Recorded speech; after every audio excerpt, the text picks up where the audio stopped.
Record.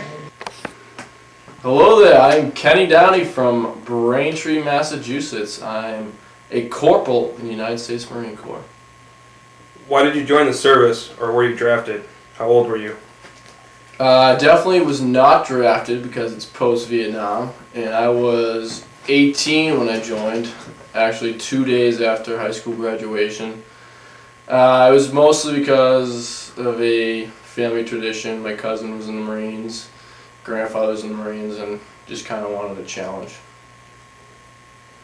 How did your parents feel about you joining the service?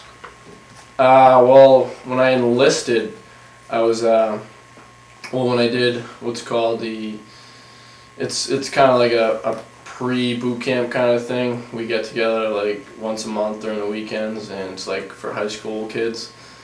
And I joined when I was 17. You need parental permission, and it took probably 4 or 5 visits by the recruiter to actually convince my mother to allow me to join, so it kind of took a lot.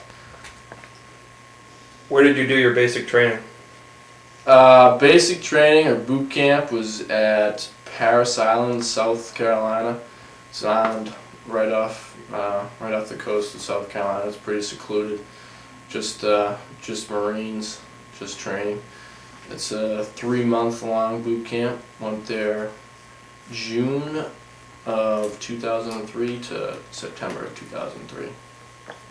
Was there culture shock on your part meeting people from all over the country? Not so much culture shock. I mean, I don't really have much experience with people from all over the country, but I was pretty accepting of their different cultures and how they spoke. And in the Marine Corps, there's a lot of guys from down south, so I mean their way of life was pretty different. But I thought they were pretty funny in everything they did. I got along pretty well with them. Do you have any interesting stories from your basic training experience? Interesting stories. Well, like I said, it was 3 months. It was 3 months long, so I mean, I got endless amounts of stories. Pretty much, they put you through hell for 3 months. They kind of just break you down and slowly build you back up, and there's a lot of yelling, a lot of screaming, a lot of push-ups, a lot of sweat, a lot of blood. It's an experience, I'll tell you that much. What was your military occupational specialty? Over in Iraq, I was a combat driver and gunner. So pretty much, you've all heard of convoys and stuff, and my job was bringing supplies, bringing Marines, and bringing different weaponry to different parts of the city of Fallujah. So I would either drive or I would be the gunner on top of Humvees. Do you believe the sacrifices U.S. soldiers have made have actually increased freedom in Iraq, as well as defended freedom of citizens back home in America? I would definitely say yes. I mean, we've been there for 4 years now, and hasn't been any attacks on U.S. soil from what I've heard. I watch the news every day. I haven't seen any attacks. So as long as we keep the war over in some remote country like Iraq, it's not a problem with me. Do you distinguish any difference between supporting the troops and supporting the war? Yeah, I definitely had some experience with that. I got a lot of letters from people who really didn't support the whole war effort, but they would send care packages and send support to the troops, and saying they appreciate what we're doing, even though they don't exactly agree with the cause. But I know a lot of people that are like that, and they don't really agree with the reason why we're over there, but they understand that soldiers don't really have a choice of being there, and they'll support them. What were the relationships between U.S. soldiers and Iraqis?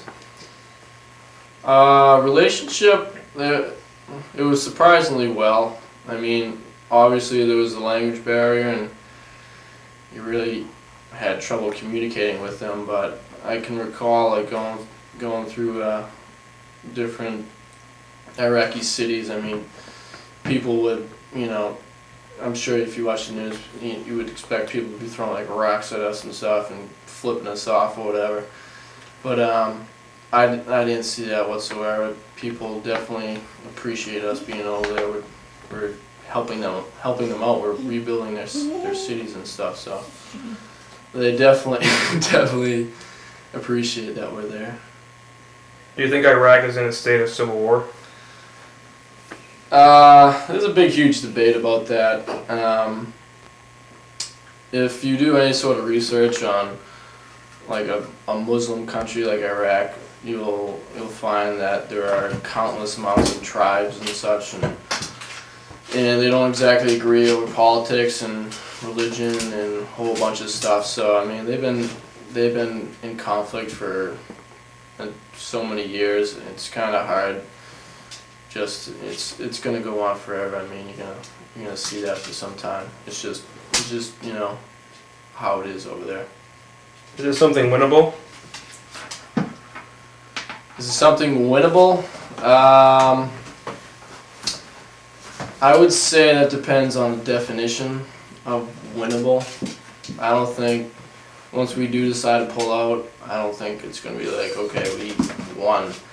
I would say Iraq, I would say the U.S. is better off than what they were before we got there. Do you believe Iraq was involved with the attack on the World Trade Towers? Directly, I mean, I'd say no. I'm sure Saddam Hussein didn't order a bunch of Al Qaeda guys to hop in planes and take down buildings, but definitely indirectly it's been proven that, terrorist organizations like Al Qaeda or whatever is inside of Iraq. So if that country's supporting terrorism, then we gotta show them who's the boss, step in and say, no, we can't take that. What are your thoughts on the people of Iraq? I've gotten this question a bunch of times. I'd say people, it was kind of surprising over there. The people they're just like regular people. I mean, there's cultural differences or whatever and religious differences, but being over there, people are doing what normal Americans are doing. They're working. They're trying to support their families. They do whatever they can just to survive. And the only thing that I would say was a major difference is, these people are just afraid to kind of stand up and say, hey, this guy down the street is planning on, planting some bomb or whatever, and they're just so afraid to step up and say, hey, this isn't right. And excuse me, I have a cell phone call. I knew that was gonna happen. But yeah, these people they need to find the courage, I guess you could say, to go to an American troop or even go to an Iraqi troop and say, because they know what's going on. I mean, it's a tight-knit neighborhood, usually consistent of different tribe members or whatever, and so yeah, they understand exactly what's going on. It's just a matter of them speaking up and saying, we got to step in and stop something awful happening. During your service, did you hear any rumors of indiscriminate civilian killing by U.S. soldiers? I was over there for 7 months and didn't hear one thing. We have rules of war and rules of engagement and all that fun stuff. And every day before going out and going on patrol and stuff, we review this with our platoon commanders or whoever, and so it was fresh in our mind. We knew the boundaries.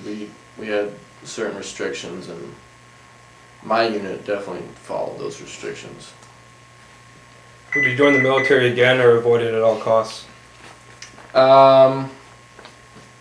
Looking back now, I definitely am happy that I joined the military. I mean, I've been to some places that most people will never ever be able to see, and it's been rewarding. I mean, I got to do some stuff that I never thought I'd be able to do, and I mean, you feel good about yourself, defending your country, and standing up for what's right and trying to make a difference in this world. So yeah, I definitely do it again. Did your military experience change your life?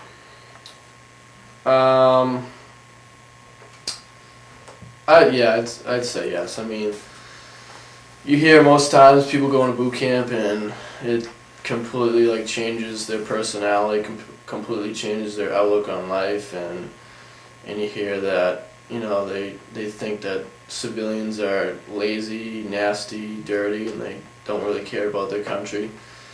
I definitely wasn't one of those people. If you know me, I'm pretty much the same exact person as I was before boot camp and after boot camp and after all my military training and after all my deployments. I'm the same exact person. But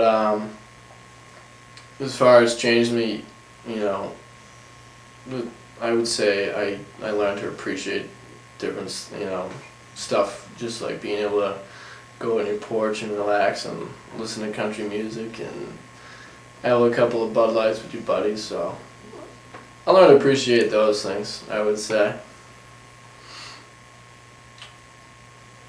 What's your one most memorable experience from being over in Iraq? One most memorable experience. Let's see. I didn't really have time to think about this one, but well, I'd say. Well, let me just first off start off by saying that I went over two of my first cousins, Joe and Ryan, were in the same unit. And so it was difficult on the family because we had three family members going over at the same time, the same unit, and we were obviously going to be facing combat or whatever. So they took it kind of tough, but once we get over there, I saw them every once in a while, but it wasn't like all three of us could get together and just kind of catch up and just talk about home, whatever, and just be like we are back home, just talking about stuff and talking about girls and talking about drinking beer. There was one time we were probably in country for about a month, and I was walking on the base that we were stationed at, and then off to my right side Ryan came, and then off to my left side Joe came. We all kind of just met at the same time. It was the first time that all three of us got together, and it was just kind of weird. It was like an act of God that all three of us would meet at this certain random spot on base, and we all kind of just realized that, whoa, we're in a combat zone right now. We all just came together, and it's kind of weird to think about it because we all used to just hang out and back in home and playing video games and stuff, and now we're hanging out in a war-torn city trying to fight terrorism. So it's kind of crazy to think about that kind of thing. Good?